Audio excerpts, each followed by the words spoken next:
Hey there, welcome to day 11 of our time together going through Hey You. If this is your first time, welcome. Consider subscribing and liking the video, okay? And by the end of this, I hope you're ready to leave me a comment too. But we have been taking 31 days, or we're committed to taking 31 days, one day per note in this book, and just expounding on it, talking about it.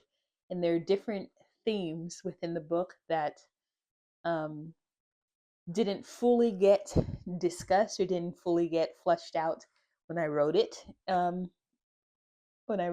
Last year, and so I'm gonna just taking this time to go through each note one at a time and just kind of flesh out more of the things that weren't fully said in here.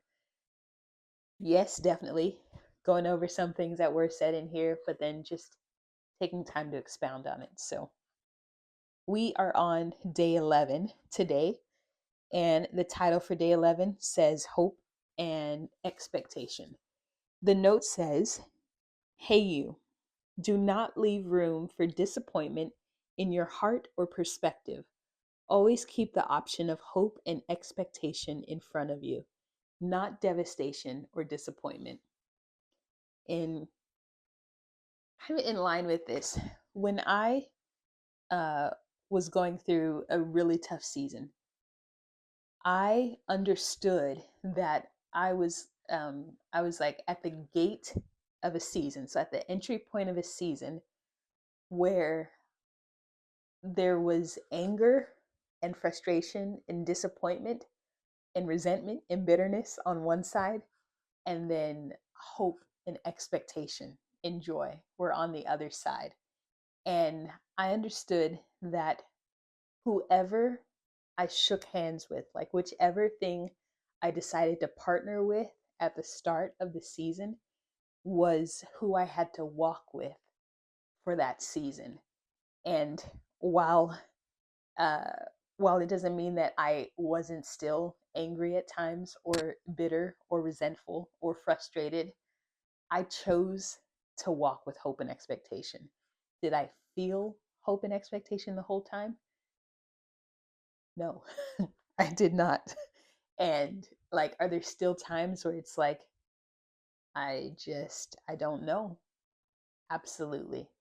I understood the way that I allowed my entry point to that season, how I connected, or what I partnered with at the start of that season, determined how I would walk through the season.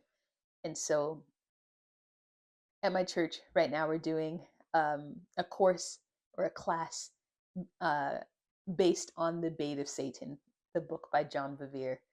And it talks a lot about usually the stuff that happens with partnering with this side, with anger and bitterness and resentment and frustration, is because of offense, and because something happened, someone did something, someone chose something that initiated us into a season that we didn't necessarily choose for ourselves, or want for ourselves, or saw for ourselves. And so this uh, option of a partnership with anger and bitterness and resentment is so easy if we're holding on to offense, or we're holding on to the injustice of what happened. And it doesn't always have to be that someone did something. Sometimes we did something that ushered us into a season that not only is there anger and bitterness and frustration and resentment, but there's also regret here, and shame and guilt. And so I don't know why this side just ended up being the negative side, but there is an option. Every time we come into something that feels new, or even when we're in the midst of something and someone introduces an idea to us or a perspective to us, sometimes we started the season with resentment and anger and bitterness, um, rage, you know. Sometimes we start the season that way, but because someone presents something to us in the midst of it, or we have an encounter with the Lord in the midst of it, or we like something that changes our perspective, changes our heart in the midst of it, something that we started out with being very feeling very negative toward, we end up being able to partner with a different perspective of it. And it's not that we're in denial about the thing. It's not that we're in denial about what happened to us or what we initiated. It's just the saying, this is not a surprise to God. And it's believing Romans 8:28 that all things work together for the good of those who love God and are called according to his purpose. It doesn't mean that we won't get things wrong. It doesn't mean that there are some situations, some things that other people choose that initiate a process for us. No matter how it happens on either end of those, we have to trust that God is still able to work things together for good.